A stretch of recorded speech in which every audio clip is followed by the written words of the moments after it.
Hi viewers, welcome to our channel. இன்றைக்கி நம்ம சேனலில் என்ன ரெசிபி பார்க்க போகிறோன்னா புளி இஞ்சிங்க. தயிர் சாதத்துக்கு தொட்டுக்கிறதுக்கு, இல்லைன்னா இட்லி, தோசை, சப்பாத்தி எதுக்கு வேணால் தொட்டுக்கலாம். சாதத்தில் கலந்து கூட சாப்பிட்லாம், அவ்வளோ அருமையாக இருக்கும். ஒரு மாதம் வரைக்கும் அப்படியே வச்சுக்கலாங்க. சூப்பரான இந்த புளி இஞ்சி எப்படி பண்ணுறதுன்னு பார்க்குறதுக்கு முன்னால், இப்போ தான் நம்ம சேனலை ஃபஸ்ட் டைம் பார்க்குறீங்கன்னா கண்டிப்பாக சப்ஸ்கிரைப் பண்ணிவிட்டு பாருங்கள். கூடவே பக்கத்தில் இருக்கிற பெல் ஐக்கானில் ஆளுங்கிறத தட்டி விடுங்க. ஸோ நான் போடுற வீடியோ எல்லாமே உடனுக்குடனே நோட்டிஃபிகேஷனாக வந்துடும். வாங்க இந்த புளி இஞ்சி எப்படி பண்ணுறதுன்னு பார்க்கலாம். பாருங்கள், இதுக்கு நல்ல பெரிய எலுமிச்சம்பழம் சைஸ் புளியை ஊற வச்சுருக்கேன். புளி நல்லா கொஞ்சம் தாராளமாகவே இருக்கட்டும், ஆனால் தண்ணி கம்மியாக ஊற்றி ஊற வைக்கணும். அடுத்ததாக 100 கிராம் இஞ்சியை நல்லா தோல் சீவிட்டு பாருங்கள், இந்த மாதிரி சின்ன சின்னதாக கட் பண்ணி வச்சுருக்கேன். கூடவே 4 பச்சை மிளகாய் பொடிப்பொடியாக கட் பண்ணிவிட்டு, ஒரு கொத்து கருவேப்பிலை, 3 காஞ்ச மிளகாய் இதெல்லாம் எடுத்து வச்சுருக்கேங்க. இஞ்சியை கட் பண்ணுறதுனா பண்ணலாம், இல்லை துருவி பண்ணுறதுனாலும் பண்ணலாம். இப்போ ஒரு வாணலியில் நல்லெண்ணெய் சேர்த்துக்கிறேன். இந்த புளி இஞ்சிக்கு நல்லெண்ணெயில் பண்ணால் தான் நல்லாயிருக்கும். எண்ணெய் கொஞ்சம் தாராளமாகவே சேர்த்தணுங்க. அப்படி இஞ்சி எண்ணெயிலேயே பொரிஞ்சு சுருண்டு வரும், அந்த மாதிரி பண்ணணும். இப்போ எண்ணெய் நல்லா சூடான உடனே 1/2 டீஸ்பூன் கடுகு சேர்த்துக்கலாம். கடுகு பொரியட்டும். இப்போ கடுகு பொரியும் போதே இது கூட 1/2 டீஸ்பூன் வெந்தயம் சேர்த்துட்டு, காஞ்ச மிளகாயை கிள்ளி சேர்த்துக்கிறேன். 3 மிளகாய் எடுத்து வச்சுருந்தேன் இல்லையா, அதை சேர்த்துட்டு இப்போ பச்சை மிளகாயை சேர்த்திக்கலாம். பச்சை மிளகாயை பொடி பொடியாக கட் பண்ணி எடுத்து வச்சுருக்கேன். பச்சை மிளகாய் நல்லா பொரிஞ்சதுக்கு அப்புறமா இந்த இஞ்சியை சேர்த்துக்கலாம். இஞ்சி இந்த மாதிரி சின்ன சின்ன துண்டாக கட் பண்ண வேண்டாம்னா இந்த கேரட் சீவுறதில் வச்சு சீவிக்கலாம். சீவிட்டு கூட சேர்த்திக்கலாம். இப்போ நல்லா வதக்கி விடலாம். இப்போ இது கூட எடுத்து வச்சிருக்கிற ஒரு கொத்து கருவேப்பிலையை உருவி சேர்த்துக்கலாம். கருவேப்பிலை, காஞ்ச மிளகாய் இதெல்லாம் சேர்த்தணும். அப்போ தான் இந்த புளி இஞ்சியோட டேஸ்ட்டே அருமையாக இருக்கும்.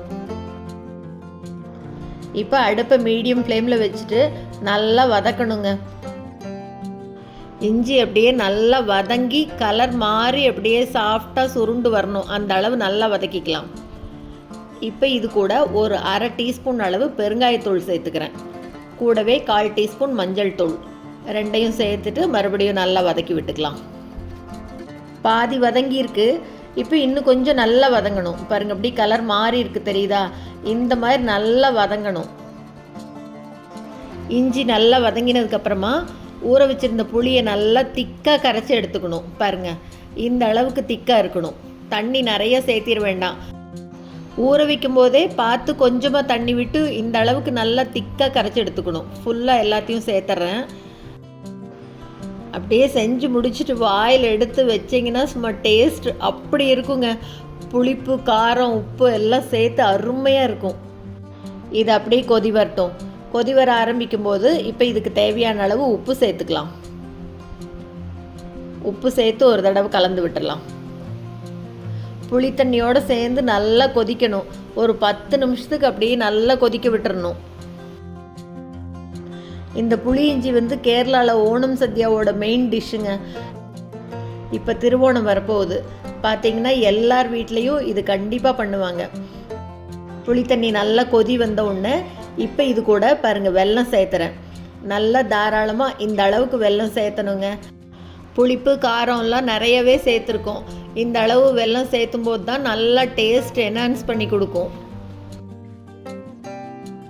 வெல்லத்தில் தூசு மண் இருந்ததுன்னா கொஞ்சமாக தண்ணி விட்டு ஃபில்டர் பண்ணி அதை தண்ணியை சேர்த்துக்கணும்.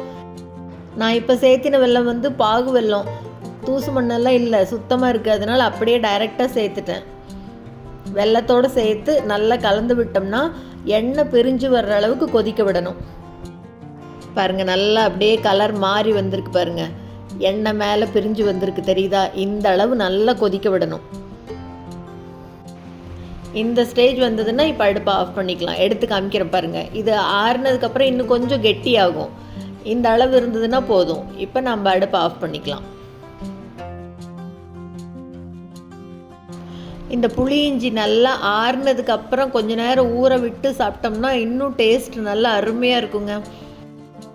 நல்லா ஆறுனதுக்கப்புறமா ஒரு ஏர்டைட் கண்டெய்னரில் போட்டு ஃப்ரிட்ஜில் வச்சுட்டிங்கன்னா 1 மாதம் வரைக்கும் அப்படியே இருக்கும். எண்ணெய் இந்த அளவுக்கு தாராளமாக விட்டு கொதிக்க விட்டிங்கன்னா 1 மாதம் ஆனாலும் கெடவே கெடாது.